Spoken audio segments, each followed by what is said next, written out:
What is up, you guys? Welcome back to the channel. Nikki here, and in today's video I'm going to be going over basically stock trading beginnings, how to be a stock trader, and the top 3 things you are going to want to learn right now, especially if you are getting into the stock trading side of the markets and you are a trading beginner. So y'all, let's get it.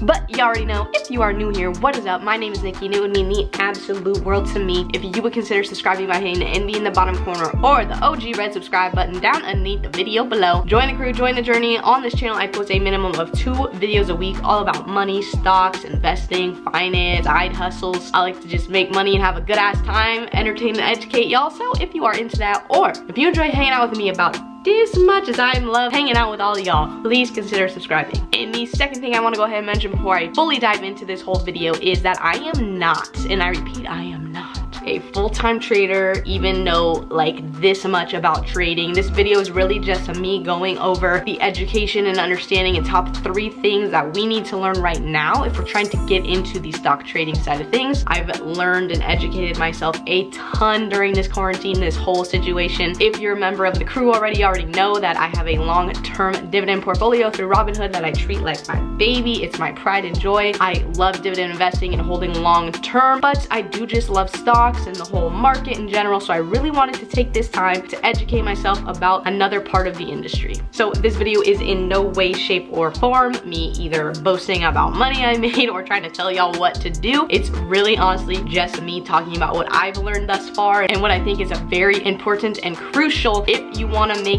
a small account and do some day trading, swing trading, options trading. So it's really just us going through this journey together of learning a new thing, and these 3 things I think are the most important for us to learn. So that's enough jibble jabble, y'all. Let's go ahead and get into these 3 things. All right, y'all, so first things first is you are going to want to learn the patterns and the lingo of the trading side of the world of the stock market. Now, I have spent, like hours on hours of trying to learn as much as I can about trading, because I don't like to lose money. And there is some bad data about traders in the market, like 80 or 90% fail and they all end up losing all of their money plus some. They never get it back, bada boom, bada bing. And I ain't trying to have that. I'm a long-term investor, so you already know. I got the mindset of just buying something, holding it for basically the rest of my life. But I did want to get into that sexy little side of something, and because I just love it so much, I wanted to learn more about the industry. So I have spent, I kid you not, like an insane amount of time researching things.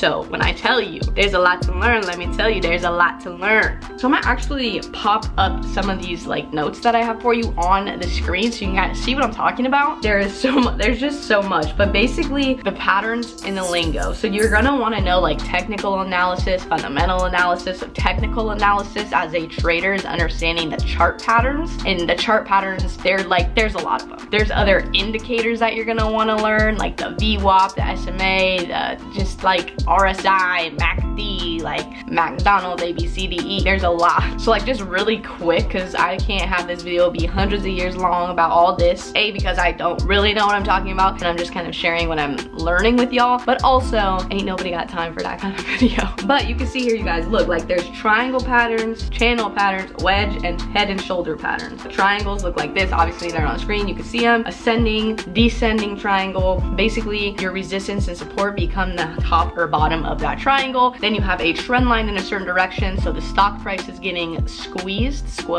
what the hell? Let me rephrase that. Let's just say the price is squeezing on the inside of the triangle, and then you're gonna get a breakout in either direction. So you have to kind of like verify your breakout, and then you basically want to either buy in or short or do an option for the direct, a call or a put, all that kind of stuff. So yeah, there's a lot going on here. But triangles are a big one. I've used those a lot actually lately. Then you have channels. So essentially it's like a trend, but the stock is like bouncing on and off the resistance and support of the channel, I believe. You know what? If you trade stocks for like a living or whatever and you know more than me, just comment down below with some information, because I'm sure we would love to see that. And I gotta be honest, the head and shoulders, I see them in the charts, like I can recognize that pattern, but I don't really mess with that. That's too much for me at this point. But like the whole idea here is for you to just understand that like there's a lot to learn. This isn't just guessing, and I think that's why 90 or 80% of people fail, because they go in like, oh, I think it's gonna go up, and then like it doesn't, and they lose a shit ton of money. Like there is actual like you know, stuff to this. The falling wedge, the bullish rectangle, the bullish pennant, bearish rectangle, rising wedge. Like, still, I don't even really know about all that, but hey.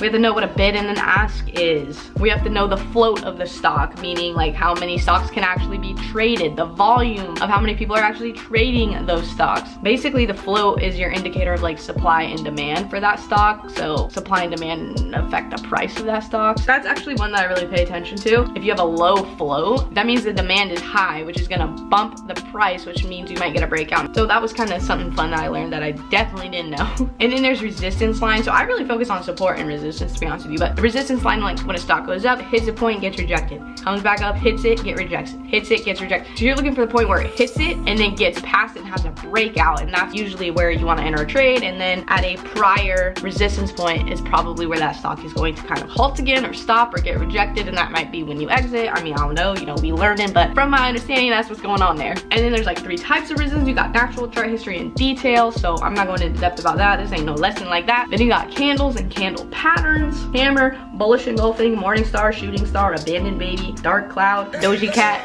just kidding, doji star. And I mean, I'm not gonna go over all of this. So the whole concept of this and the whole first point is to literally learn. There's so much on YouTube. Just knowledge and knowledge and knowledge of very successful people on YouTube sharing the education and sharing their experience. And just my advice is just take full advantage of that and really learn patterns of the candles, of the charts, all of it. The lingo, what it all means, indicators, the whole shebang. So that's number 1. Number 2, that has to do with YouTube basically as well. But just take advantage of the live stream traders and just the stock trading channels. I mentioned in a prior video, there were a couple. There's like Clay Trades, Humble Trader. I watch the trading, or is it the trading fraternity, I believe, every morning. I literally wake up at 6 and I'm on the live stream like for hours. But there's a ton of YouTubers, Sean Dekmar, I think it's Dekmar Trades, love him, been consuming his shit like nobody's business. And even if you can't hop on a live, they have so many of them and are still on their channel. So I would recommend just watching live trading. You can see charts, you can see if you see a pattern, you can see what they do as being a professional who's been in it forever. See if they do what you thought you were gonna do, see what they point out. Just another way to educate yourself, but a more visual way, because we on YouTube here like visuals. Highly recommend. You get your ass up 6 a.m. try to find a live stream. If you can't, when you're in bed at night, watch a prior live stream and watch a whole hour, watch 2 hours, but really watch to see what they do, because I truly don't think there's a better way of learning than just watching someone do it. Moving right along to the third thing that y'all need to learn right now for stock trading is going to be that you cannot be having emotions. You have to sincerely be like on a game plan. You have to have a strategy. You have to execute and stay with your strategy, cut your losses short, and do not get emotional. Do not get in your head. Do not be like, well, if I hold on a little bit longer, it could come back. Nah, if you lose it at a certain point, say stop loss. Do not continue to lose money. Keep your emotions out of it. You make one play, like I had one this morning, like I made like, I don't even know, $30, $40. I did an option. I did a call option. I'm not gonna go into options right now. If you wanna know like more specific about a certain thing of trading that I've learned thus far, not like for anything other than just what I've learned and kind of my personal opinion on things, let me know down below what you wanna know. If it's day trading, swing trading, options trading, I have learned a lot, so I don't mind kind of talking with you guys about it to pick your brains and also kind of tell you what I found out. Long story short, I did this call option. I made like 30 bucks in like, I don't know, 5 minutes. And I was like, okay, I read that pattern in the chart. I executed, I got out, got a little money. Granted, with a small account, it is harder to grow it. That's why I'm doing options. And then I did another one. I think I traded Neo and I made like 20 bucks on that. And then I was like, okay, we ready. I did a put option on Apple and I'm still letting it ride out because it's good till the end of the month, but I'm down like $150 right now on it or something stupid. I'm hoping it comes up, you know, before the end of the month and I don't lose everything. There are extra things in options like the Greeks, implied volatility, and time, and just like there's a bunch of shit in there that I'm still really learning. It kind of confuses me a little bit, but if I'm day trading options, it's not as confusing because I don't really have to worry about those things. Your girl is down a bit in Apple right now is all I gotta say. And I honestly probably should have just cut my losses short, but I am gonna hold on because I do think it come up. I don't know, I'll keep you posted, but essentially what you gotta do is keep your emotions out of it. You make one good trade, you gotta settle the hell down, maybe turn off the computer, freaking walk away, especially with a small account, you guys. Like, I'm working with $1,200, $1,300, and like, it takes one thing to take it all away, like all of it. And when you have under $25,000, you can only have 3 day trades in a week, yo. It freaking sucks. Keep your head on tight and have a damn game plan. You see an indicator, you really like it, you see a pattern you're recognizing, you see a breakthrough, you go for it, it doesn't go your way, exit, abort mission, get the hell out, keep business business, baby. And I think that's a huge part of it. And then guys, I'm gonna give you a bonus, okay? The bonus is to get you a long-term and make sure you are treating that like your most precious child. It is your baby, it is your pride and joy. I love my long-term. Don't take from your long-term to use for trades. Keep your long-term and always have one. My goal is to continue to grow my long-term, but I think I'll be taking less money per month into the long-term and trying to kind of like half it out. So half of it's in long-term, half of it goes to my small account so I can trade and try to make that into a bigger account. Basically for two reasons. One, because I want that 25,000 where I don't have to worry about that stupid rule. But also two, I'm trying to grow the small account to use for my first rental property. And I'm not touching my long account for that. Make sure you stick in with your long term and don't let anybody tell you any different, because on days where you lose a lot of money in the short, in the small, hopefully you gain in the long. So that's really what matters. That's your savings, that's your bank, that's your future right there. Don't use your big account for your trades, because if you do lose it, you lose it all. And I would hate for that to happen to literally any one of us. So you guys, I don't know, it's a journey. It's quite a journey. I'm still, like I said, learning a lot. So if you have any questions or things you want me to learn to kind of then just make a video about what I've learned for you to make it a little bit easier, because we're on this journey together, let me know down below. Let me know if you're kind of getting into the trade game too, what you think. And you guys, if you made it this far, please smash the damn thumbs up button for you, girl. And if you're still hearing my voice and you are not subscribed, I don't know what you was doing. Join the crew. We would love to have you. And some of y'all really love these. If you're this far in the video, you are the real MVP. You're gonna get some kisses. Come here, you know I love you. And like always, you guys, enjoy the journey, whatever your journey is, and always remember to do it, set your hearts on fire. And I better catch y'all in my next video. Bye guys.